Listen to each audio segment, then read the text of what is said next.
पहिला इमाडल गाविस ward number 6 अहिले महालक्ष्मी नगरपालिका वार्ड नम्बर 1 मा रहेको यो पुरानो हामीले बच्चामा खेल्ने ठाउँ पार्टी भनिन्थ्यो। अब यसलाई के बनाउने रे? फल्चा हो, एकदम राम्रो ल।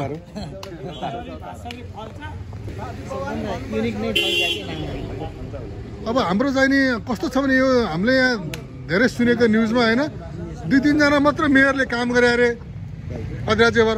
अरु मेयर सुत्या हो त? हाम्रो मेयर उपमेयर आउनु भएको छ, युट्युबमा आएको टिकटकमा आएको काम मात्रै जनताले देख्ने। अब मेयर साहब आफै खटे काम कसैले नदेख्ने। ल हेर्नुहोस् है, यो हो के र? ल हो। यहाँ गुरुहरू चाहिँ नि आफ्नो काममा व्यस्त हुनुहुन्छ। हाम्रो भोला दाइ पनि हुनुहुन्छ। अब पानी पनि केही समयपछि चल्छ भन्ने कुरा आइरहेछ। यहाँ मेयर साहब र उपमेयर साहबले शिलान्यास गर्दै हुनुहुन्छ। काम पनि यसरी मिलेर गर्नुपर्छ। यो एउटा राम्रो सन्देश हो। हाम्रो वडा चाहिँ छिरिङजी लगायत सबै वडा सदस्य साथीहरू यहाँ काममा आउनु भएको छ। यहाँ भुवन गुरु पनि हुनुहुन्छ। हाम्रो गोपाल दाईहरू भाइहरू सबै हुनुहुन्छ। यहाँ हाम्रो पुष्कर भाइ पनि हुनुहुन्छ। वडा नम्बर 1 को वडा छिरिङजीले पनि यहाँ शिलान्यासको एउटा घोषणा राख्दै हुनुहुन्छ। हाम्रो अग्रज दाजु भोला सिंह केसीबाट पनि यहाँ शिलान्यास कार्यक्रममा हुनुहुन्छ। आजको मेन कर्ता पनि उहाँ नै हो है।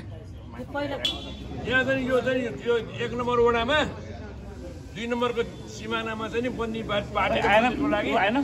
ल यहाँ मेयर साहब उमेर सबै प्रसाद खाँदै हुनुहुन्छ। यो त काम लाग्छ ल यो है। यहाँ गुरु चाहिँ दक्षिणा सङ्कलन गर्दै हुनुहुन्छ। ल मेयर साहबले यहाँ दक्षिणा दिँदै हुनुहुन्छ, उपमेयर साहबले पनि दिँदै हुनुहुन्छ।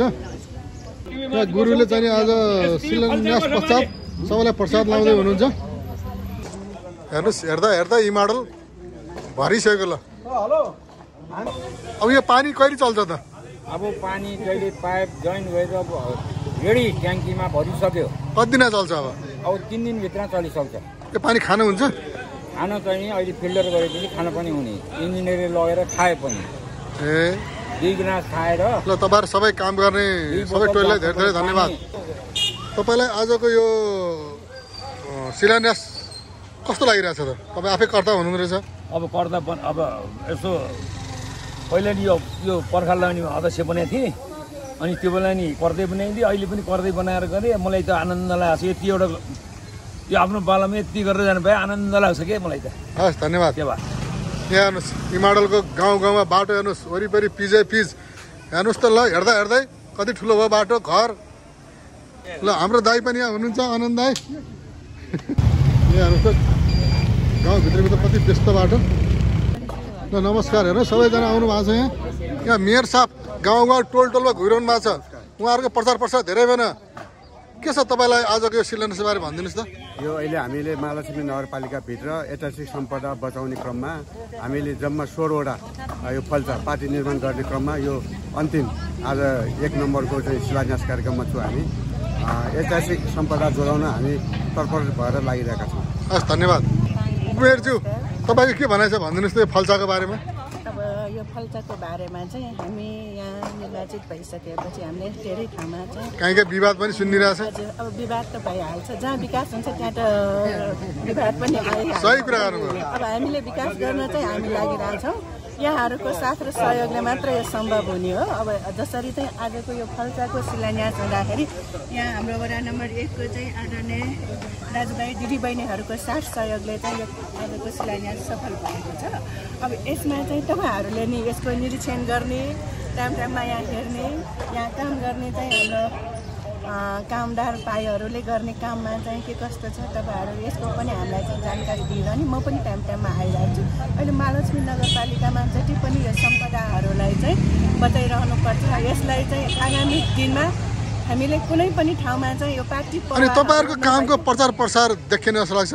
कति ठाउँमा त अब 10-20 वटा युट्युबर पाल्या हुन्छ भन्ने सुनिन्छ। के हो तपाईँहरूको महालक्ष्मीमा युट्युबर हुनुहुन्न? हाम्रो चाहिँ यस्तो हो। यहाँ त युट्युबमा आयो, फेसबुकमा आयो, टिकटक आयो मात्रै विकास भयो भन्ने ठानिँदो रहेछ। यहाँ काम गर्नेको प्रचार प्रसार गर्नु पर्दैन त। यो त मूल्याङ्कन हजुरहरूले नै गर्ने हो, हाम्रो नगरवासीले गर्ने हो। अब विश्वभरि प्रचार प्रसार गरेर चाहिँ नगरवासीलाई चाहिँ असन्तुष्टि जनाएर चाहिँ विश्वभरि प्रचार प्रसार। ल हस् धन्यवाद। ल तपाईँको के छ भनाइला भन्नुहोस्। कस्तो व्यस्त चोक भइसक्यो हेर्नुहोस् त्यो पुरानो ठाउँ यो। हेर्नुहोस् त यहाँ खानेपानीको लागि सबै काम सिद्धियो भन्ने यहाँ जानकारी पाइयो। हेर्नुहोस् त यहाँ पानी ट्याङ्की फुल भइसक्यो पानी तानेर, तर यो पानी चाहिँ नि अहिले खान मिल्दैन, अहिले बाहिरी युजको लागि मात्रै प्रयोग गर्नु हुन पाउने जतिले है बाहिरी प्रयोग मात्रै गर्नु होला। यहाँ मेयर साहबले जानकारी लिँदै हुनुहुन्छ। एकछिन बिचमा आएर पानी यस्तै मिर्का कन्ट्रोल गर्नै सकेन, पानी फेलेर हामीलाई चाहियो भने त तल फेर पठाउनु जानु यो पर्छ समस्या छैन। यो कति पैसा लाग्छ गरेर हजुर पानी एकचोटि बजारमै पठाइदिउँ। हजुर के हुन्छ त्यसको पाइप कहाँ कहाँ के छ कमजोर हजुर त्यही हेरौँ भनेको। आज भयो भने भुल्ने भरबेलकै पानी मिर्काउनु छ।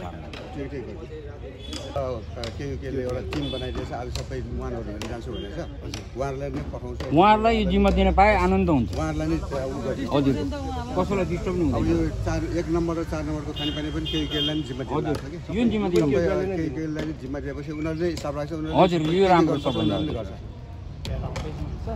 अब यो सफल भयो, यसैले प्रार्थना गरेको छ यस्तै होस् भनेर कामना गरिरहेको छ। अनि वडा नम्बर 1 मा पनि बोरिङको कार्य हुन्छ भने सुनेको थिएन, के हो कुरा यो? यो सत्य कुरा हो। यसपालि नगरपालिकाले 35 लाख रुपियाँ विनियोजन भएको छ। अब यो छिट्टै अब काठमाडौँ खानेपानी उपत्यका प्राधिकरणले भूगर्भविदहरूले सर्वे गरेर जानुभएको छ। अरू भन्दा यहाँ मेलम्ची छिराउनु पर्यो यहाँ। अहिले साथसाथै हो यो अहिले यो दीर्घकालीन त मेलम्ची नै हो। अल्पकालीनको लागि चाहिँ अहिले डिप बोरिङ गरेर भए पनि मर्नुभन्दा बौलिङ जाति भनेर काम हुन लागेको छ। हस् धन्यवाद। हो यो पुरानो ठाउँ चाहिँ यस्तो छ हेर्नुहोस्, यहाँ पछि फल्चा बन्सी अर्कै देखिन्छ। यो पिपलबाट चाहिँ नमासौँ, यसलाई राख्नुपर्छ है यो। हेर्नुहोस् गाउँ भित्रभित्र जाम छ ल, कति बाटो पनि नपुग्ने भइसक्यो। यहाँ हेर्नुहोस् गाउँमा यति 2 लेनको बाटो बनिरहेको छ, ठाउँ ठाउँमा स्पिड ब्रेकर पनि छ, यसको प्रयोग गरिकन है सबैले। हेर्नुहोस् त गाउँभित्रको कति राम्रो सडक, गाउँको बाटो हेर्नुहोस् पुरानो। यो पुरानो घर चाहिँ मेरो हेर्नुहोस् है यो। हेर्नुहोस् त हेर्नुहोस् कति राम्रो सडक गाउँहरू। यहाँ हेर्नुहोस् त वडामा बाटो चौडा गर्ने, ग्राभेल गर्ने, पिच गर्ने ढाल कार्य एकदम द्रुत गतिमा भएको देखिन्छ।